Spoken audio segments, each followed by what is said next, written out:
Oh no? Hal didn't show up. He looked. Yeah. He's UCLA. He's on his way. Oh, he's on his way. He's a teacher at UCLA. Then we will go to Jeff Goode. Or Jeff Goode. Sorry, Jeff. What? Jeff Goode. Jeff Goode. Yes. Good. Then good. Let's have Jeff come up here.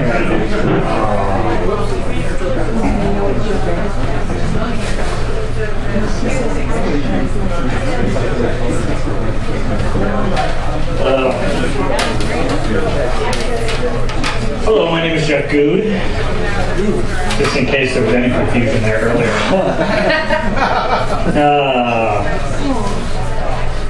The first LA Limerick Fest. Not the last, but so far it's the best. So you think you're a poet? Let everyone know it. Bring a friend and they'll sure be impressed. Or appalled, hard to say at this point. Short theater piece by Jeff Goode. There was an old man from Nantucket who lived his whole life in Nantucket. So he'd heard all the jokes and the limerick pokes about his monstrous snake-like cock, and the one time, mind you, that he stuck it in his ass just to see if he could, and he's never heard the end of it.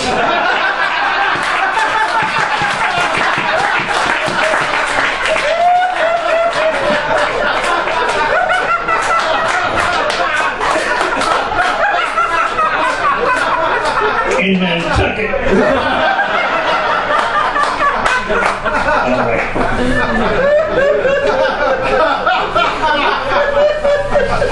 Some wine lovers from the marinas thought the plural of Pinot was penis. So when offered some cock in a bar at the dock, they said, no, but we'll split one between us. I was writing these limericks while I was in Roanoke this summer, and I noticed it's interesting how some of these jokes don't necessarily have to work the way the limerick works. So I was in the middle of writing this one, and I was at bars with some friends, and I said, I got this one, I want to finish. I was only going to write one, the Pinot one, and I was going to stop and send it to Jan, and I said, one more I might want to do, and all I know is that the first line is, a man whose wife's cunt was a chasm. That the punchline maybe is something, but it echoes whenever she has him. So, if you like, you guys can jump in at the end, but it echoes whenever she has them. But here's the whole limerick. A man whose wife's cunt was a chasm thought he gave her a triple orgasm. But the truth of the facts is, she barely climaxes, but it echoes whenever she has them. Hey!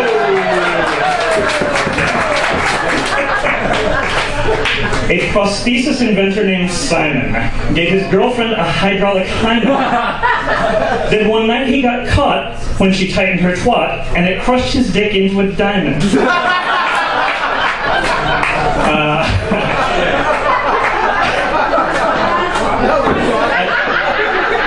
At this point, Jan said, would you like to be a featured poet? And I'm like, I've got 3 poems. That's not going to land. But I was teaching this summer at a playwriting program in the Hollins University playwriting program in Roanoke, Virginia. Excellent program. And I asked some of my students if they would like to write a limerick that I could read for y'all. And a couple of them sent me things over the internet. The first is by Darlene Fideli. It's called Teacher Interrupted. And I hope this is about her teaching and not mine. But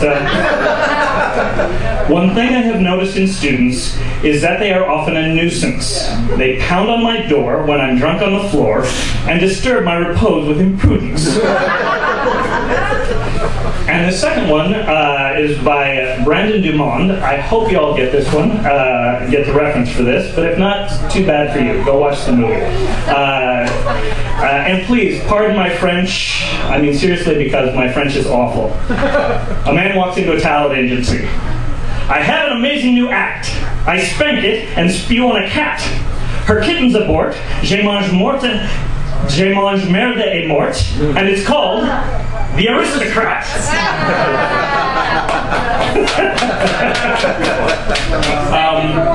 Another of my students shared this one with me and said I have to credit the University of Virginia pep band for this. I'm not exactly sure what a pep band is, but I think it's, from the stories I've heard, I think all the kids who were in band camp, that's what they do in college. So this is a classic. I did not write this. No one did. There once was a vampire named Mabel, whose menstrual cycle was stable. So every full moon, she whipped out a spoon and drank herself under the table.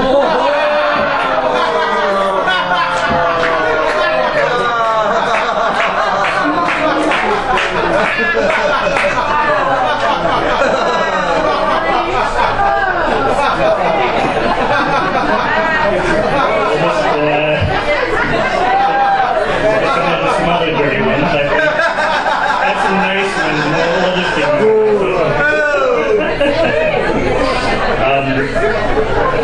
since Jonathan Price is here, Jonathan and I wrote a song called Merry Frickin' Christmas, and for some reason in the middle of it, it goes into a limerick. So I'm a big fan of the Nantucket limerick, so I keep plagiarizing it. But this is our version of Nantucket, a family-friendly version of the man from Nantucket. For Christmas. There was an old man from Nantucket whose schlong was so long he could suck it. I'm not saying he did, but when he was a kid, he got coal in his socks by the duck bucket. So you do the math. A few years ago, I created an animated show for the Disney Channel. Boy, the explanation of this limerick is not hardly worth it, but here we go. And because of this show, American Dragon Jake Long, I started getting invited to furry conventions. Furries, for those who don't know, are folks who are into anthropomorphic animals. They are most famous for the tiny minority who build fursuits and go out as pandas or bears or bobcats. They're notorious for the even tinier segment of that tiny minority who are rumored to have tried having sex in the fursuits. So a fur con is short for furry convention, and the word for someone who is not a furry, among furries, is norm or hume or mundane. Well, we are. Because I was the guest of honor at their convention, I was invited to contribute a piece of art to a collection of bawdy furry art, and I said I don't draw, so I wrote this limerick. There once was a Hume from Missouri who thought he would try to go furry. He stopped by the con to get his fur on and left with a rug burn injury. I should be embarrassed about that. This one I have to do in a bad Jewish accent because it's the only way it works. It has nothing to do with Jewish people. And an Orthodox moil named Lewis spent the night before down at the brewer's. When he came for the bris, he mismeasured and missed, and converted that Jew to a Jewess. And I also found another theater piece. So this actually wasn't meant to be a poem. It was meant to be performed by 2 or 3 people. But so if I change voices in the middle, that's why I'm playing a different character. Maybe I'll take off the hat. This was something I wrote called Gay Limericks in History. And the first one is Gay Limericks in History, 1986. A grad student who struck out with lasses thought he'd experiment with gay studies classes. The written tests were a breeze, but the lab hours, please! I'm not gay, but I think now my ass is.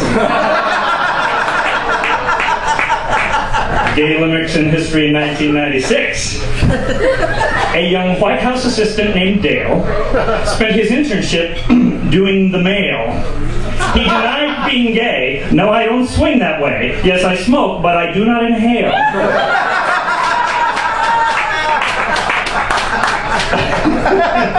Complicated. This one I wrote on the way over here because I like things that can't be rhymed with, and I made it especially bad for you so you can groan along if you like. 'Twas in Holland an old Amsterdamster took to wooing himself with his hamster. When he yearned from his gut for something in his butt, he'd succumb and that's where he crammed her. All right. This is what I'll leave you guys with. Nice, tasteful limerick about the Old West. A rodeo cowgirl named Cloris had a piercing right through her clitoris. She was thrown and got snagged. By her bits she was dragged, and now she is hung like a Horus.